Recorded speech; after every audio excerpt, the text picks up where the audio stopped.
નમસ્કાર મિત્રો, તમારું સ્વાગત છે મારી આ યુટ્યુબ ચેનલમાં। મિત્રો, તમારી જાણકારી માટે થઈને અને હેલ્થ ટિપ્સ માટે થઈને આ વિડીયો હું લઈને આવે છું।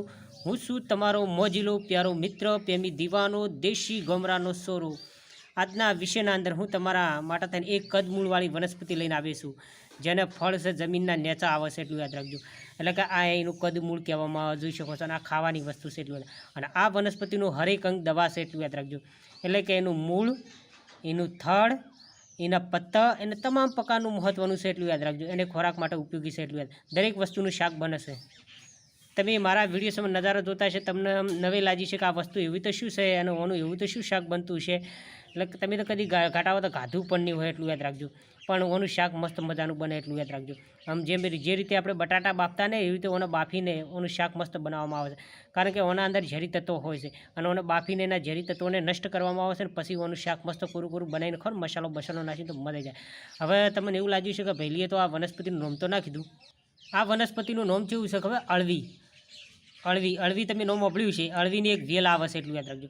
વેલ તો નહીં આવતી, પણ આમ રૂપ જેવું આવે છે, એટલું યાદ રાખજો। એટલે કે એના પાન આવે છે, એ પાનના આપણે શું બનાવીએ છીએ કે પતરા બનાવીએ છીએ। આપણે સિટીના અંદર જતા હોય છે અને કોઈ મીઠાઈની દુકાન હોય ને એ પતરા હોય છે, ખબર છે? પતરા ખાવાના મજા આવી જાય, એમાં મસાલો નાખેલો, રહી નાખેલો, બધું મસાલો અને પતરા લાવવાના આપણે ખાઈએ છીએ, ખબર છે?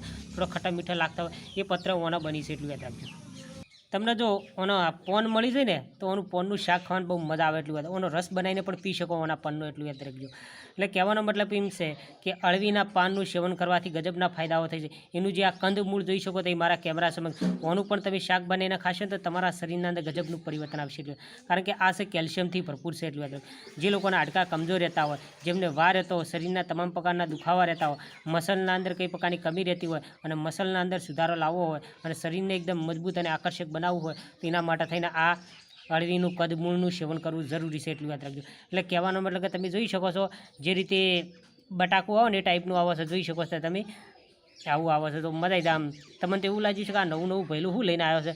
મને નવું લાગતું હતું, પણ આપણે ઓનું શાક ખાધું એક વખત બને મજા આવી જાય, એટલું યાદ રાખજો। મોગળીઓ ચાટતા રહી જાય એવું શાક બને, એટલું યાદ રાખજો।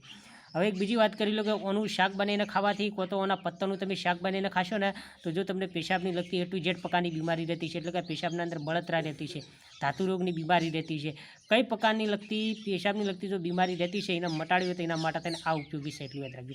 પ્લસ એક બીજી વાત કરી લઉં કે જે મહિલાઓ છે સ્તનપાન કરાવી રહી છે, એટલું યાદ રાખજો। એમના અંદર શરીરના અંદર જો દૂધનો વધારો કરવો હોય નાના બાળક માટે થઈને, તેના માટે થઈને ઓનું શાક ખાવું જરૂરી છે, ઓના પત્તાનું કો તો ઓનું આ કંદમૂળનું સેવન કરવું જરૂરી છે। એક બીજી વાત કરી લો કે ઓનું શાક ખાવાથી ઓના પત્તાનું કો તો ઓનું શાક આ ચહેરાની સુંદરતા વધે છે, એટલું યાદ રાખજો। અને પાચન તંત્ર ખૂબ મજબૂત થઈ જાય છે, જે જૂની કબજિયાત રહેતી હોય એ જૂની કબજિયાત પણ મટાશે, એટલું યાદ રાખજો। વાયુના રોગો જેટલા રહેતા હોય, એટલે કે વાયુની જેટલી બીમારીઓ રહેતી હોય એ પણ મટાશે। અને છાતીના અંદર કે પેટના અંદર જે બળતરા રહેતી, જે જલન રહેતી હોય, કળતર બળતર, એ બધું મટાશે, એટલું યાદ। ખાસ કરીને આ છે ઠંડકવાળી છે, એટલું યાદ રાખજો। જમીનના અંદર એટલે હોય છે ને, એટલે એનું મૂળ જમીનના અંદર, એટલે કે આ જમીનના અંદર જ રહેલું છે, એટલું યાદ રાખજો। અને આ બધું તોડીને આવા ટુકડા કરેલા છે, એટલે કે આનું કંદમૂળ કહેવામાં આવે છે। અને ઓનું સેવન કરવાથી પિત્ત દોષ મટાશે, એટલું યાદ રાખજો। અને ઠંડક છે, એટલું યાદ રાખજો। જે લોકોના શરીરના ઓલરેડી ગરમી રહેતી હોય, ટેમ્પરેચર રહેતું હોય, મગજ હાઈ લેવલનું રહેતું હોય, ખોપડી હટેલી રહેતી હોય, અને મગજ પર ભાર રહેતો હોય, વજન રહેતો હોય, મગજ ટાઈટ રહેતું હોય, એને મગજને જો ઠંડુ કરવું હોય, રિલેક્સ કરવું હોય, અને મન તન આત્માને શાંતિ મેળવવી હોય તો ઓનું શાક ખાવું જરૂરી છે, એટલું યાદ રાખજો। અને એક બીજી વાત કરેલું કે જે ઉનાવા નામનો જે રોગ રહેતો હોય, એટલે કે મૂત્ર રોગ જે બીમારી રહેતી એ મટાડવી હોય ને તો ઓનાથી મટાશે, એટલું યાદ રાખજો। ખાસ કરીને ઓનું શાક તમે નિયમિત બનાવીને ખાશો તો વજન ઉતરશે, એટલે પેટની ચરબી પણ ઘટશે। શરીરના અંદર જે હિમોગ્લોબિનની કમી રહેતી હોય ને, હિમોગ્લોબિન જો વધારવા માગતા હોય, પ્લસ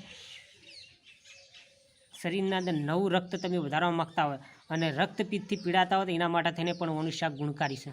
હા મિત્રો, તમને જો મારી આ જાણકારી ગમે તો લાઇક તો કરજો, કારણ કે એક લાઇક મહત્ત્વની છે, એટલું યાદ રાખજો। કારણ કે મને લાઇક કરવાના પૈસા મળતા નથી, ફક્ત મારી ચેનલનું મોટિવેશન વધે, પ્લસ મારી આબરૂ વધે, મારી ક્રેડિટ વધે, મને વિડીયો બને છે। લાઇક જરૂર કરજો આ ભૈલુંને, કારણ કે આટલી બધી ભૈલું મહેનત કરે છે અને આટલું બધું સરસ જ્ઞાન આપે છે, સરસ માહિતી આપે, એક તો લાઇક તો હોય જ નહીં, એક તો લાઇક તો બને, એટલે લાઇક તો કરો જ વોશમેથી। એક બીજી વાત કરી લઉં કે આ છે ને ઓખોની રોનક શક્તિને વધારે, એટલે કે ઓના અંદર વિટામિન એ હોવાથી ઓખોની રોનક શક્તિને વધારે છે. જે લોકોને દૂરનું ના દેખાતું, નજીકના ના દેખાતું નંબર આવેલા હોય તેવા લોકો માટે થઈને ઓનું શાક ખાવું જરૂર છે. ઓના પત્તાનું ખાઈ શકો છો, ઓના પત્તાના પતરા આવી છે એ પતરા પણ ખાઈ શકો છો, કો તો પત્તાને મસ્ત ઉકાળીને તમે એનો રસ બનાવીને પણ પી શકો છો, પત્તાનું શાક પણ બનાવીને ખાઈ શકો છો. કારણ કે બધું આનું હરેક અંગ ઓનું ઉપયોગી છે. એટલે અને ઓના પત્તા કેવા આવે, મોટા મોટા આવે, એટલી વાત રાખજો. તમે તો પહેલી વખત આવી વસ્તુ મારા વિડીયોની અંદર જોતા હશો. આમ તો તમે શાક ખાધું છે, જે લોકો સિટીના અંદર રહેતા હશે ને, એટલે કે જે પ્યોર સિટીના અંદર રહેતા હશે ને, એમને ખબર હશે કે આ વસ્તુ શું છે. અને તમે તમારા એરિયાની અંદર આ વસ્તુને કયા નામથી ઓળખો છો એ પણ મને જરૂર કોમેન્ટના અંદર કરી કહેજો. અને કઈ રીતે ઉપયોગ કરો છો એ પણ મને જરૂર કોમેન્ટ. હું તો આ વનસ્પતિને ઘણી ખોળી પણ મને મળી ના, પણ આ બજારના અંદર આ વસ્તુ મને મળી એટલું યાદ રાખજો. એટલે કે એનું કંદમૂળ મળ્યું એટલે એનો વિડીયો હું બનાવશું. ને કે એના પત્તા જે મોટા આવે છે ને એનું શાક તો મજા આવી જાય. એક વખત મેં ખાધેલું છે, મજા આવી જતી એટલું. મિત્રો, તમે જો મારી ચેનલના અંદર જો નવા હો તો પ્લીઝ જે લાલ કલરનું બટન છે, જે અંદર ફ્રી છે, એને દબાવજો, બેલ આઇકન પર ક્લિક કરજો, લાઇક અને કોમેન્ટ કરજો. હા મિત્રો, જો તમારી કોઈ હેલ્થને લગતી કોઈ બીમારી હોય, એનો લગતો જો વિડીયો બનાવો તો મને જરૂર કોમેન્ટના અંદર કહેજો, એનો લગતો જરૂર વિડીયો બનાવો. મિત્રો, તમારા જેટલા ગ્રુપ હોય, જેટલું સર્કલ હોય, તમામ જગ્યાએ મારો આ વિડીયો શેર કરજો, કારણ કે જાણકારી ખૂબ ઉપયોગી છે, બીજા મિત્રોને આ વિડીયો ઉપયોગ બની શકે. મિત્રો આવજો, બાય બાય, સી યુ, ટાટા, 143, આઈ લવ યુ ટુ.